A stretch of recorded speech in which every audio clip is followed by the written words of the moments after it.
O Brasil prende a respiração. O ar está pesado, como se cada cidadão sentisse o peso da história sobre os ombros. Em cada esquina, em cada lar, paira a incerteza do que está por vir. Hoje, 11 de setembro de 2025, não é apenas mais uma quinta-feira. É um dia que já entrou para os livros de história antes mesmo de terminar. Um dia que será lembrado por gerações, para o bem ou para o mal. É o dia em que o destino da nossa liberdade está sendo selado em Brasília. As ruas da capital parecem diferentes, como se soubessem que algo decisivo está prestes a acontecer. O Supremo Tribunal Federal retoma um julgamento que não julga apenas homens, mas uma nação inteira.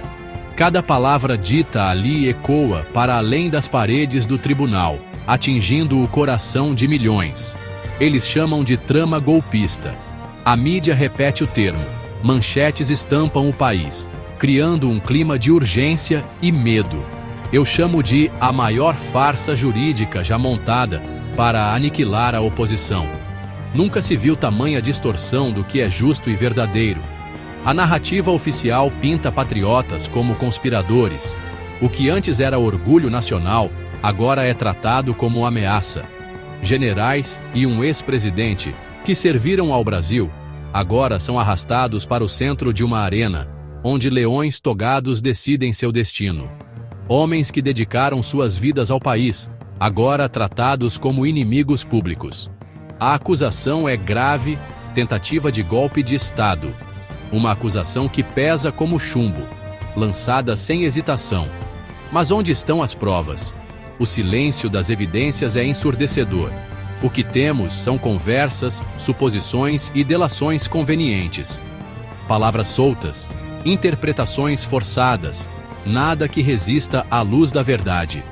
É um teatro do absurdo, e nós somos a plateia forçada a assistir à demolição do nosso país. Cada ato desse espetáculo é mais surreal que o anterior. O que está em julgamento hoje não é a conduta de militares ou de um ex-presidente, mas o direito de pensar diferente, de se opor, de ser conservador. É a liberdade de expressão e de consciência que está no banco dos réus. É a criminalização do patriotismo, uma tentativa de apagar o verde e amarelo do coração do povo. Querem transformar amor à pátria em crime. O que o STF decide hoje ecoará por gerações. O futuro do Brasil está sendo escrito neste exato momento diante dos nossos olhos. O Brasil está em uma encruzilhada, submissão ou resistência. A escolha é nossa. Cada decisão tomada agora moldará o país que deixaremos para nossos filhos. A responsabilidade é de cada um de nós. Não podemos nos calar, não podemos nos omitir. O futuro depende da nossa coragem. O Brasil clama por seus filhos. O momento exige união, força e esperança. Que não deixemos a chama da liberdade se apagar. O Supremo Tribunal Federal coloca no banco dos réus a cúpula das Forças Armadas. Generais e almirantes, forjados na defesa da pátria, são tratados como criminosos comuns. O ataque é cirúrgico. Desmoralizar o último bastião contra o poder absoluto. Transformar heróis em vilões é o primeiro passo para neutralizar qualquer obstáculo. Se generais podem ser arrastados para um processo com base em acusações frágeis, o que pode esperar o cidadão comum? A toga declarou guerra à espada. E quem perde é o Brasil. O placar do julgamento revela um tribunal rachado, mas inclinado a validar uma acusação frágil. O voto do relator, seguido por outros ministros, mostra um bloco coeso, enquanto a divergência é tímida.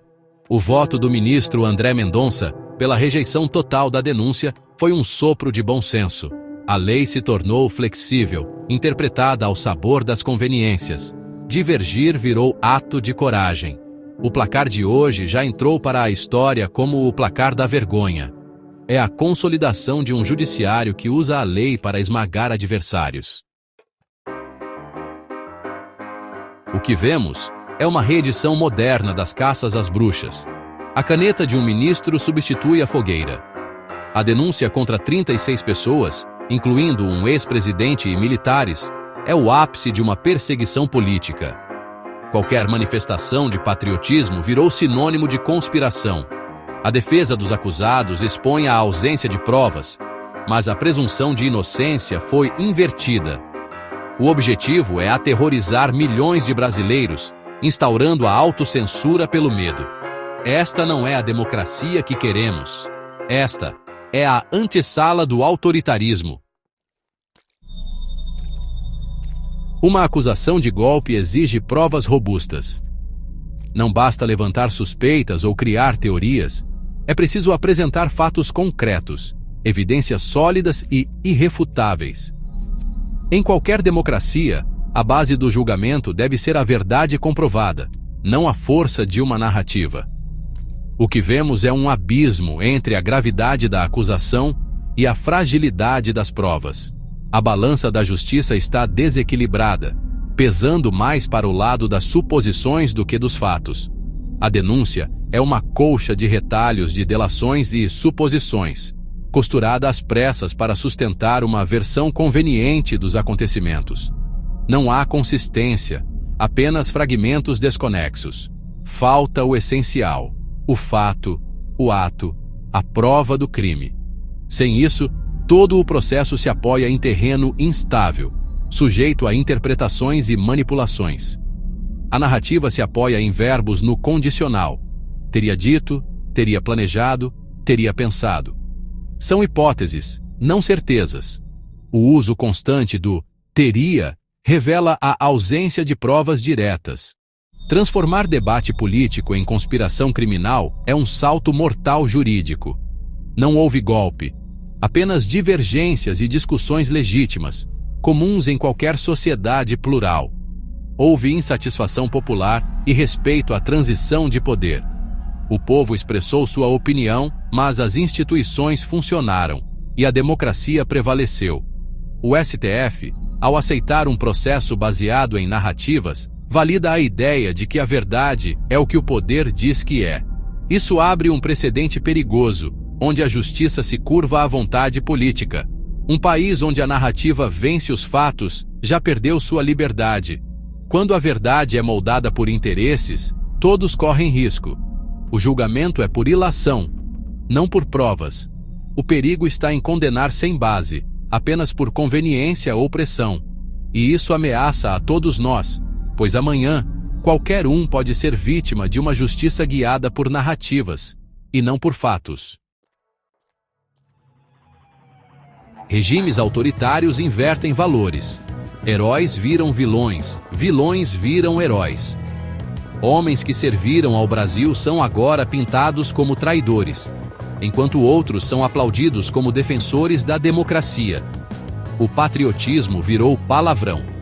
Defender a família e os valores cristãos tornou-se suspeito. A inclusão de quem se opôs ao golpe na denúncia mostra que o sistema quer intimidar até os justos. Quem não está com eles, está contra eles. Essa guerra de narrativas destrói a bússola moral da sociedade. O STF, ao prosseguir com essa farsa, condena os valores que sustentam a nação. Estão trocando nossos heróis por vilões de sua própria criação. Em momentos de crise, a história é definida pelos que se calam e pelos que falam. O silêncio das instituições é covarde e cúmplice. Esse vácuo é preenchido pela voz corajosa do povo, cidadãos comuns que se recusam a aceitar a tirania. A voz dos patriotas é a última linha de defesa da democracia. A história não perdoa os covardes. Neutralidade é ilusão. Quem se cala, consente. Cada ato de resistência é um lembrete de que não somos um rebanho de ovelhas. É essa coragem que nos dá a esperança. O que acontece no Brasil é parte de um movimento global, o lawfare, o uso da lei para destruir adversários políticos. Vemos isso nos EUA, com Trump, e em outros países onde opositores são perseguidos judicialmente. A cartilha é a mesma: use o sistema judicial para fazer o que não se consegue nas urnas. No Brasil, o ativismo judicial persegue, legisla e censura. O julgamento da trama golpista é o ápice desse processo. Um pequeno grupo de ministros decide quem pode participar da vida política. Não lutamos só contra um problema local, mas contra uma estratégia global de poder. Chegamos ao ponto de inflexão.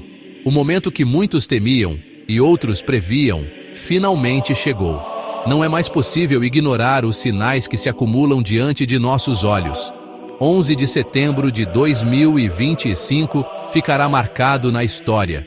Uma data que ecoará por gerações, lembrando-nos do preço da liberdade e da responsabilidade de cada cidadão. Não há mais espaço para divisões. O tempo das disputas pequenas e dos interesses individuais acabou. Agora, o que está em jogo é o destino de toda uma nação. A única resposta possível é a união. Só juntos poderemos superar os desafios que se impõem e reconstruir a confiança entre nós.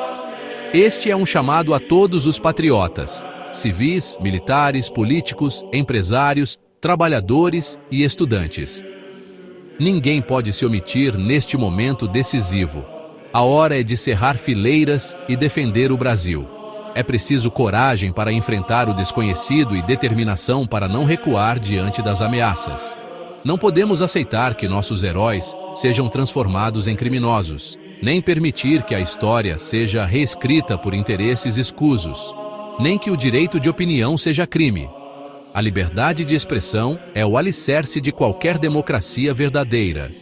A resistência deve ser firme, pacífica, incessante. Não podemos ceder ao medo ou à intimidação, pois nossa força está na persistência e na esperança. O futuro de nossos filhos depende do que fizermos hoje. Cada decisão, cada gesto, moldará o Brasil que deixaremos para as próximas gerações. Se recuarmos, legaremos um país de servos.